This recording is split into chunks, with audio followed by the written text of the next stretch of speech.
Hello family, I hope everybody is fine wherever you are, and welcome to my channel.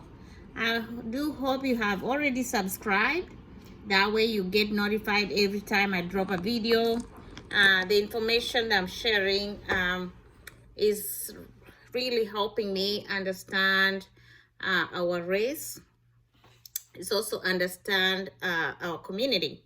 So I do hope that you will join my journey of enlightenment so that we can help each other heal from all the trauma that we have been subjected to.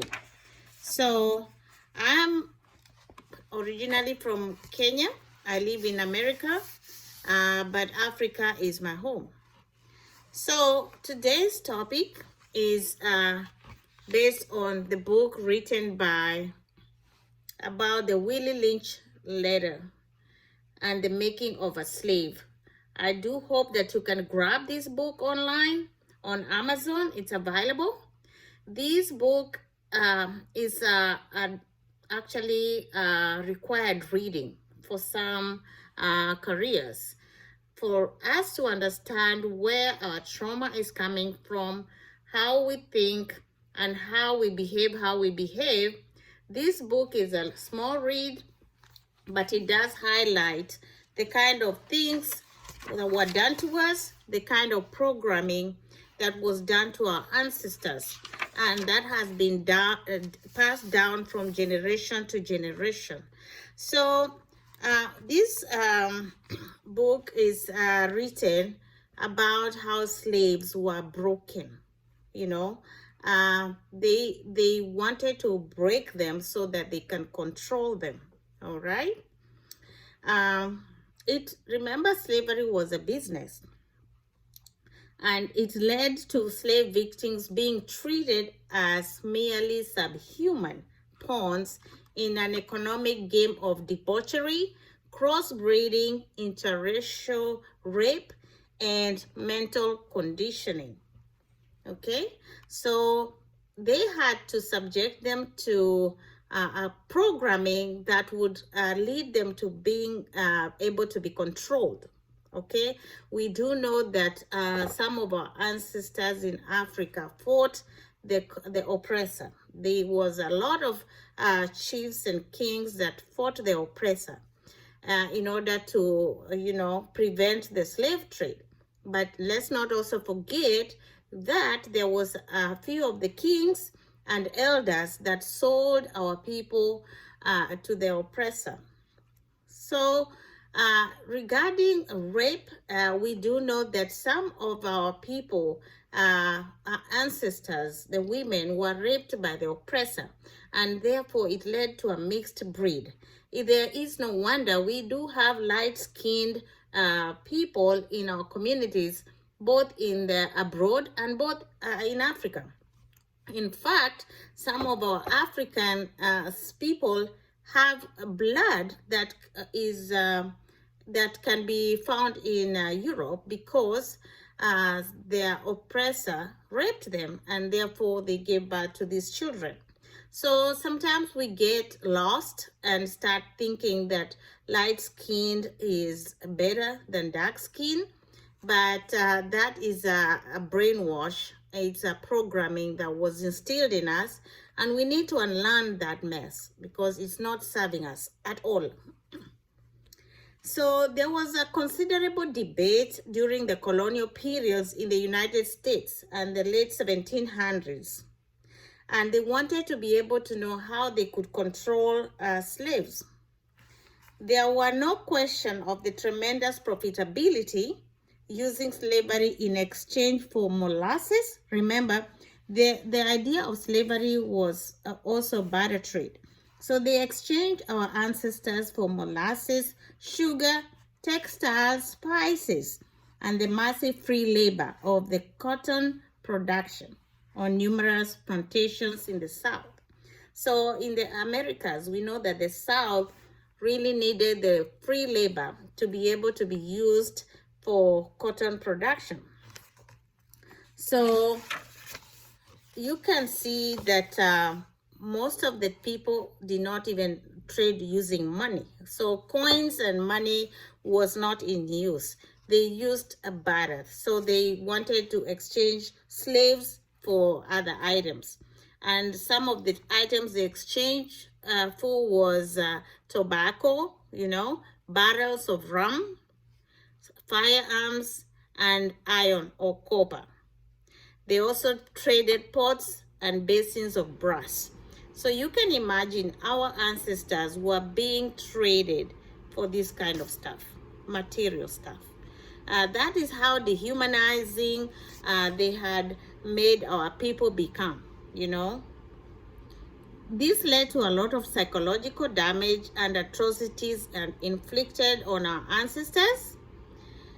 To the point of time, some of the most truly outrageous examples of injustice. So if history was to document the most outrageous things that were done to the human race, slavery was it. That is the most dehumanizing event of the human race, was slavery. So Willie Lynch was invited in Virginia to show them how to control the slaves. So this letter was written by a guy called Willie Lynch, and he was a slave owner from Britain in the West Indies. Okay, so he was a slave owner in Britain, and this letter was written in the year 1712. So lynching, which is the hanging of our people from trees using ropes, came from the name of Willie Lynch.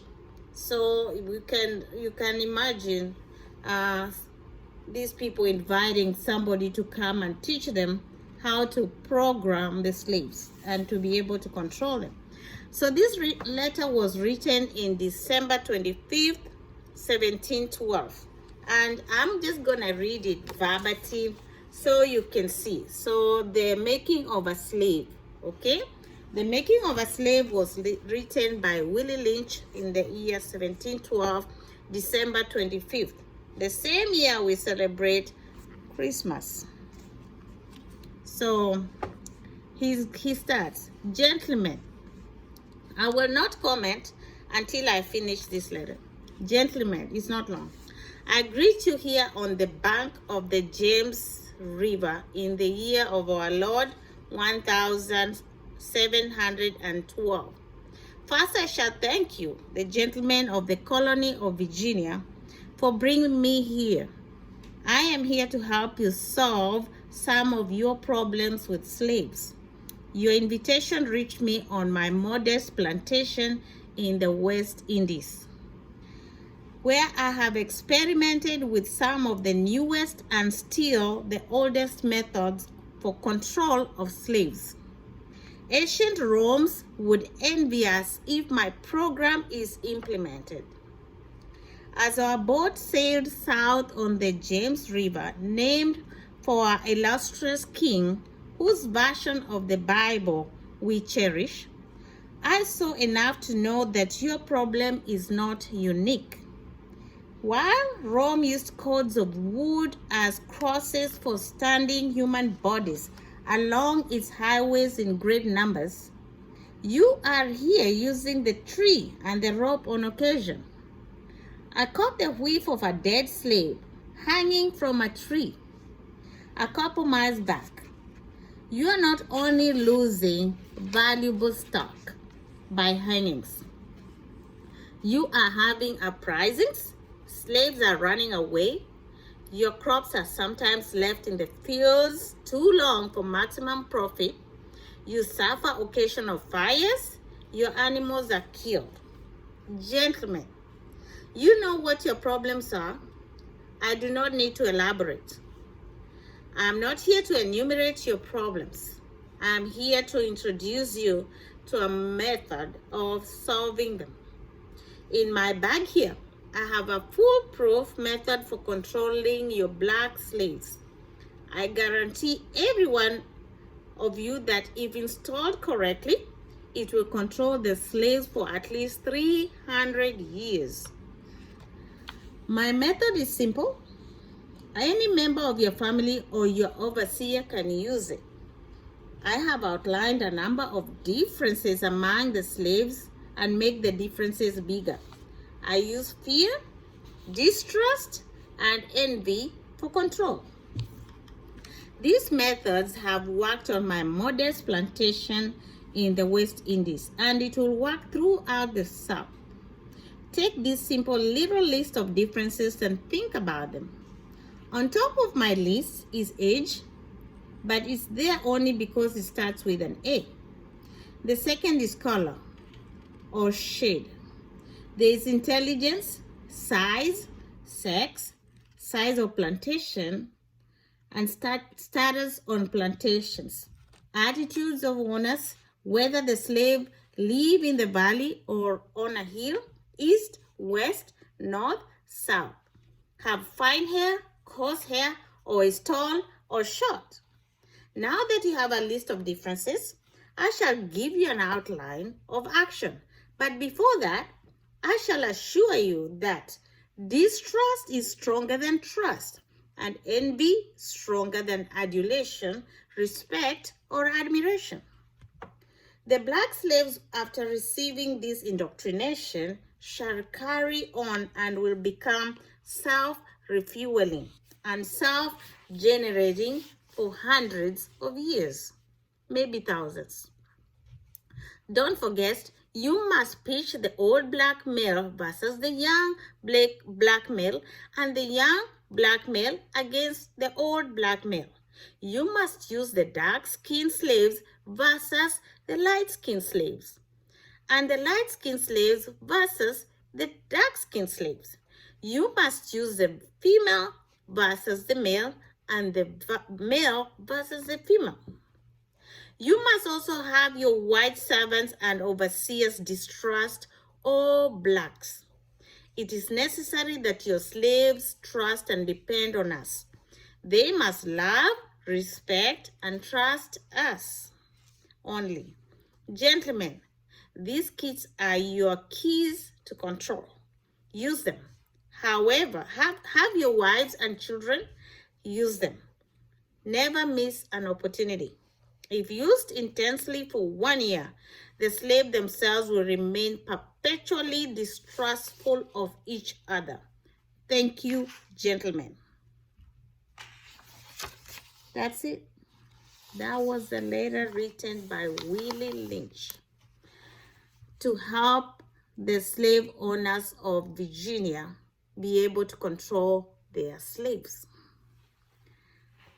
Are we surprised why that perpetuation has continued till today?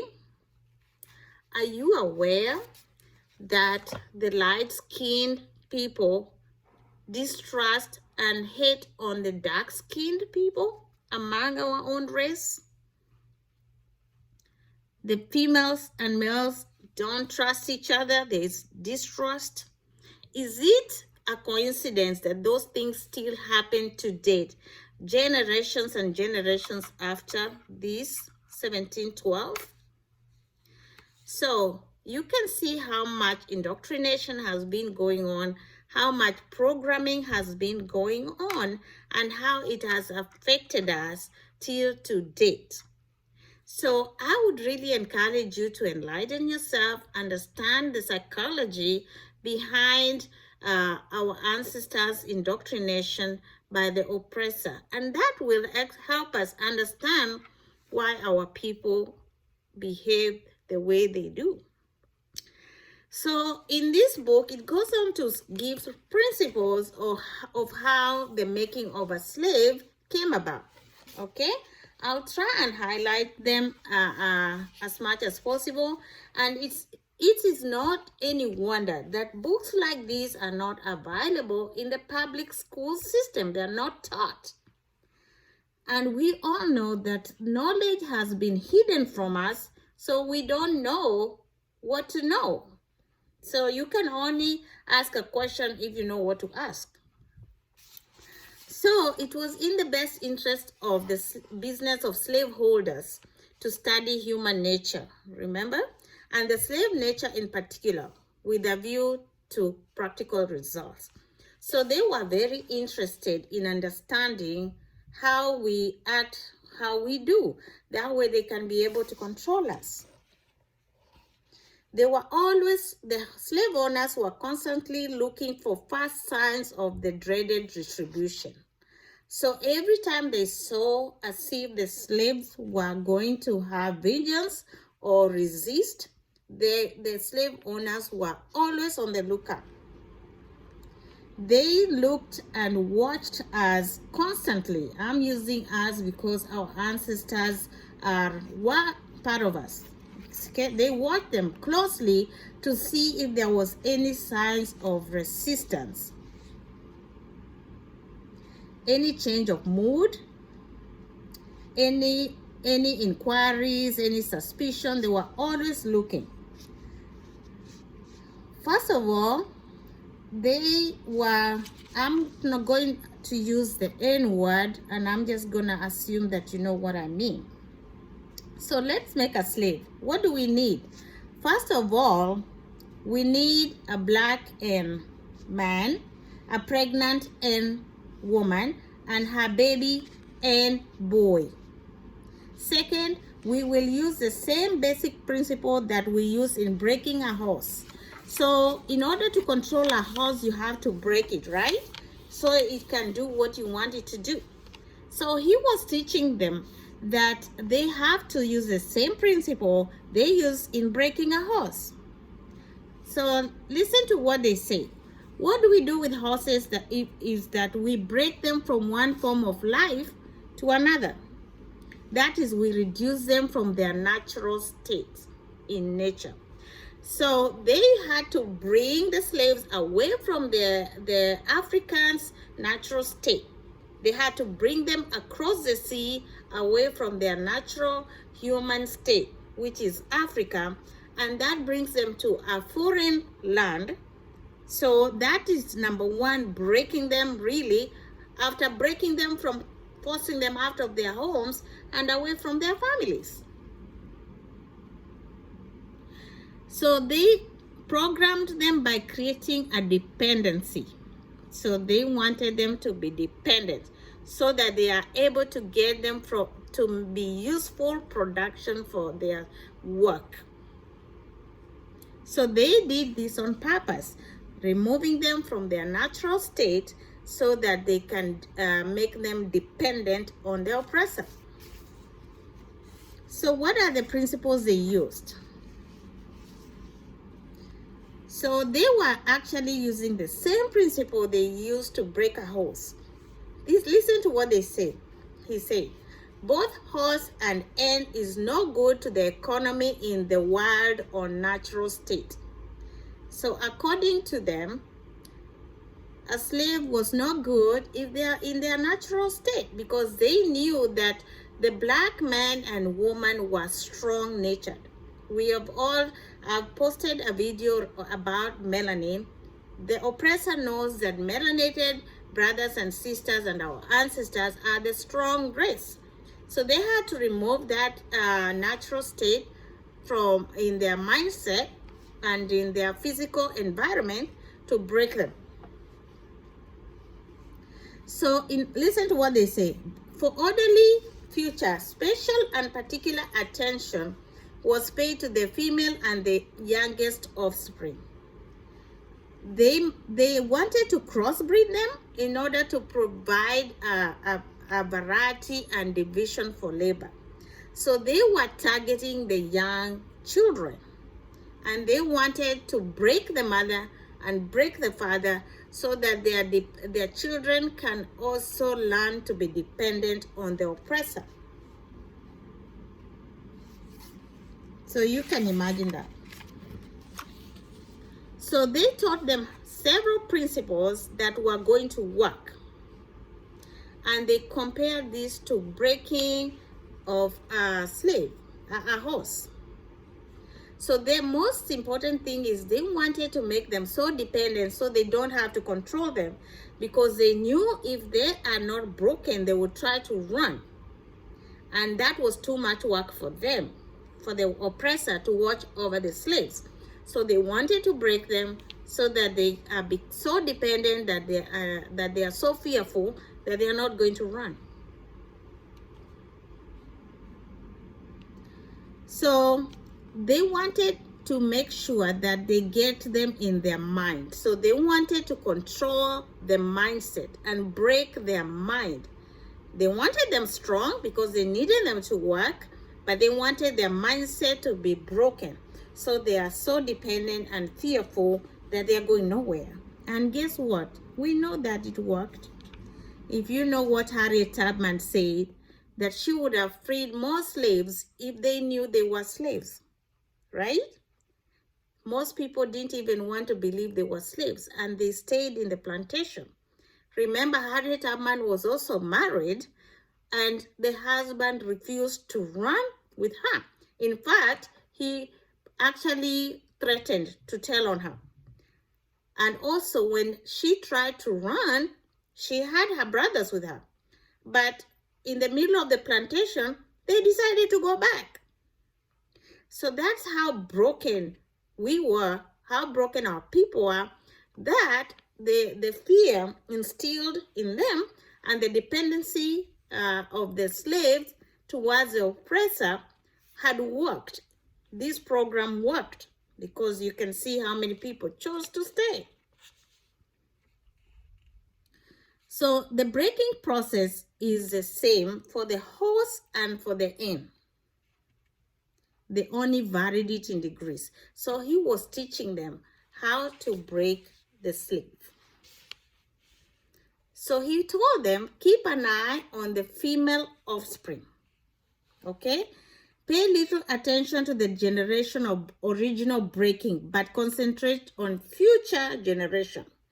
So he wanted to concentrate on the children that are going to become future laborers or future slaves. So he wanted to program them as soon as they're born. So before they do that, they break the female mother, right? She will break the offspring in its early years of development, and when the offspring is old enough to work, she will deliver it up to you. So because she is also so broken, she trains the offspring to be dependent, and the fear caused by that dependency, she teaches them for the oppressor. So the oppressor doesn't have to do all the work. The mother of the child will do it for them. That's how messed up we were. Let's say, so he's told them, train the female horse whereby she will eat out of your hand. So the horse will eat out of the master's hand, right? So they are training them to be, the slaves to be so dependent on the slave owners that the slaves will be eating from the hand of the slave owner. And we know that is exactly what happened. So when it comes to breaking the uncivilized inn, use the same process. That's what he told them. Vary the degrees and step up the pressure so as to do a complete reversal of the mind. Imagine. Use so much pressure that there is a complete reversal of the mind. Those are not my words. Read this book. Take the meanest and most restless and strip him of his clothes in front of the remaining male and the female and the infant, and tear and feather him. Tie each leg to a different horse and face them in opposite directions. Set him afire. Can you imagine? Set the slave on fire and beat both horses to pull him apart in front of the remaining slaves. So they're working on the mind and damaging the mind, embarrassing and tearing all their self-confidence, the self-esteem, and really ruining this manhood. So he is being tied up and forced to be torn apart by having these horses pull him apart after setting him on fire. How terrible can this be? How terrible can any human being treat another human being? Seriously. The next step is to take a whip, and beat the remaining slave males to the point of death in front of the female and the infant. So it's like a father is being beaten in front of his wife and his child. Don't kill him, but put the fear of God in him. So the idea is to scare them. That way, they don't want to kill him. They want to beat him up, scare the hell out of them. And that way, they can have him for future breeding. That's all they want to do. They want to scare him until he's so scared, embarrass him, get his manhood away, but keep his physical body so he can be useful to work in the fields and also to breed future generations for their purpose, not for his sake, for their purpose, because they need more slaves to work in the fields. How did they break the African woman though? They want to make sure that they instill the fear of God in the woman too. So they did several tests to see how resistant they are, okay? Make him be submissive to the slave owners. Test her in every way because she is the most important factor for good economics. She's the one bearing children, right? And she's the one they are going to use to break the offspring, because they are going to make her so fearful that she teaches her children to be so fearful. That way, the slave owner doesn't have to do anything. She's the most important factor. If she shows any sign of resistance in submitting completely to your will, do not hesitate to use the bullwhip on her to extract that last bit of resistance out of her. That's what Willie Lynch was teaching the slave owners in Virginia. Take care not to kill her. They don't want to kill her though. For in doing so, you spoil good economics. They need her, but they want to make her so fearful. When she's completely submissive, she will train her offspring in the early years to submit to labor when they become of age. Understanding is the best thing. She's teaching them to make the woman submissive so she can teach her children, especially the male child, to be so dependent on the slave owners. So they want to create a cycle where every offspring is trained by the mother. That way they don't have to keep doing the same work. You can imagine. So he says that we have reversed the relationship in her natural and civilized state. She would have a strong dependency on the uncivilized and male. Okay? So they're teaching the females to be independent. They don't want them depending on the male. So when we ask ourselves, why our women, why has the male position in society deteriorated, and why are the black females so independent? Now you can trace back to this kind of teaching which was taught way back then. They have taught the woman to be fearful and therefore to not depend on the man, and they have taught the woman to teach her offspring to be so scared, so they can teach their offspring to be scared and dependent on the master. That way she would have a limited protective tendency towards her independent male offspring and would raise male offsprings to be dependent like her. That is where our problem started, guys. So they are reversing the nature by banning and pulling a civilized slave apart and bull-whipping the other to the point of death, all in her presence, embarrassing our men. They have destroyed the male image. They have made the woman not be dependent of the man. And the male child has been taught to be dependent on the slave owner because the woman is also so scared.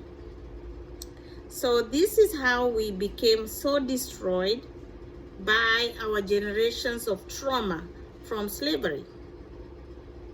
So I would really encourage you to read this book and understand where our problem started. They were also scared that the brain can remember where they came from and start going back to where they were, you know. So they wanted to make sure that the process is continued generation after generation. They even talk about crossbreeding, which means taking so many drops of good white blood and putting them into as many slave women as possible. So you can see where the crossbreeding came from, where rape happened, why it happened, because they were purposely trying to extend their breed, you know.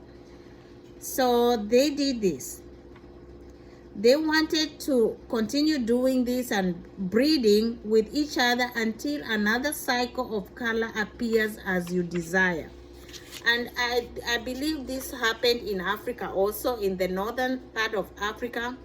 They bred them and produced a different shade of color and started selecting them based on that kind of color.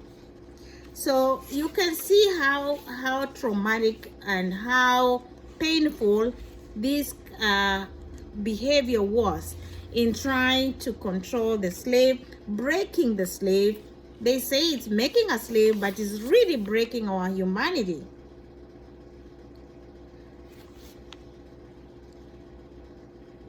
So they say that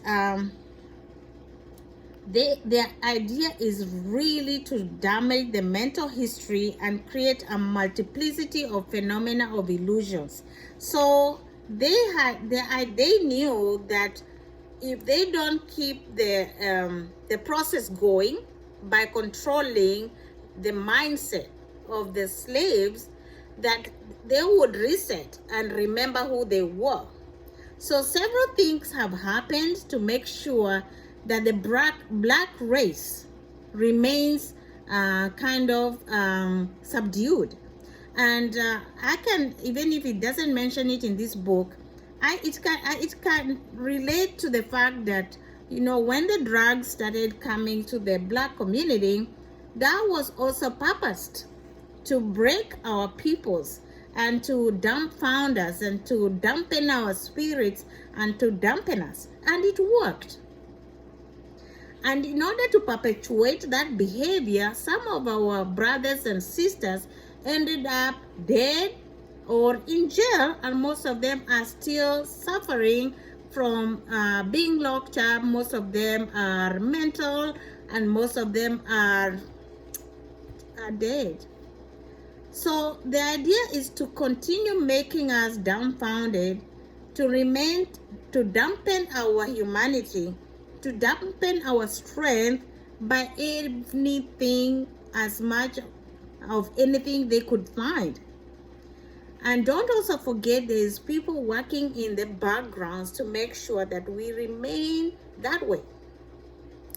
And when we come to the new age and when industrialization starts to happen, so many things have happened that have perpetuated. Even though they say we are free, they still want to make sure that they have our minds controlled. And no wonder we do have a language control, where they made sure that we forget our mother language, because you know very well, actually in this book, it does mention something to do with language. So they made sure that we forget our language, and also they discourage us from speaking our language. I remember going to school back home, and of course the British system, the British colonizers colonized our country and forced us to speak English. So they forced us out of our mother tongue. There are some schools in the villages that used to teach our mother tongue and Swahili. So they stopped us from learning our mother tongue. And guess what? Our leaders, again, they give you independence and say freedom, but they still have a latch on you. So you're actually doing what they want. So they control the curriculum and the syllabus. So we didn't have to learn other languages. We do learn Swahili, but if you are found talking your mother tongue in school, you got punished. So I know I got in trouble for speaking my language in school. I got punished for it. Imagine that.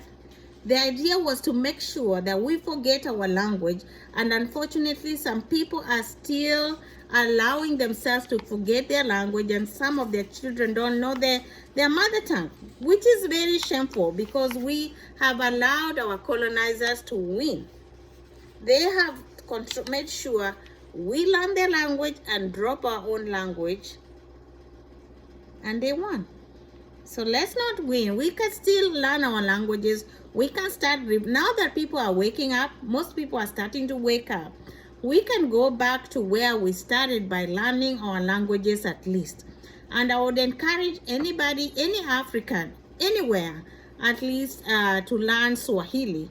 Swahili has been chosen as a language that all African countries should be speaking. And this was suggested actually by Magufuli, rest in peace, former president of Tanzania that we lost recently.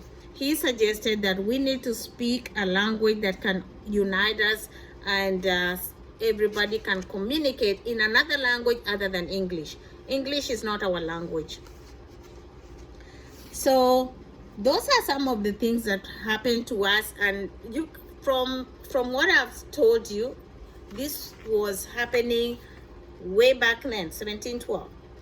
But as we continued, even after we got our freedoms, and after they claimed that the slaves were free, and we know they are really not free, you can start understanding the psychology of what the masters or the slave owners are still doing to date. That is related to what their program was.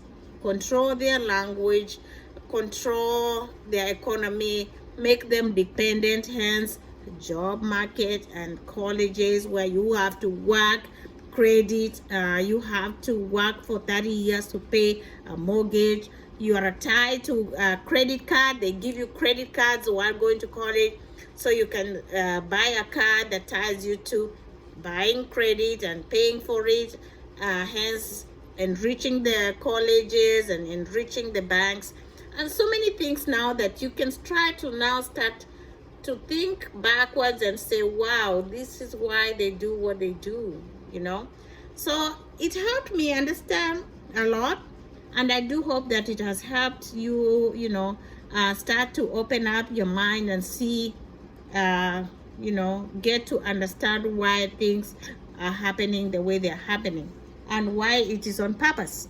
It's on purpose to make us dependent on the slave owners. We ain't free until we are all free, my friends. So I do hope that these have helped you. It may not be for everyone. Obviously, my people are the people I'm communicating with mainly. I do hope this helps you. Buy this book, read it, understand it, and share it with your friends. So subscribe to my channel, like this video, and share it. Let us wake each other up, family. Let us wake each other up, and let us understand why we are where we are. Have a good one.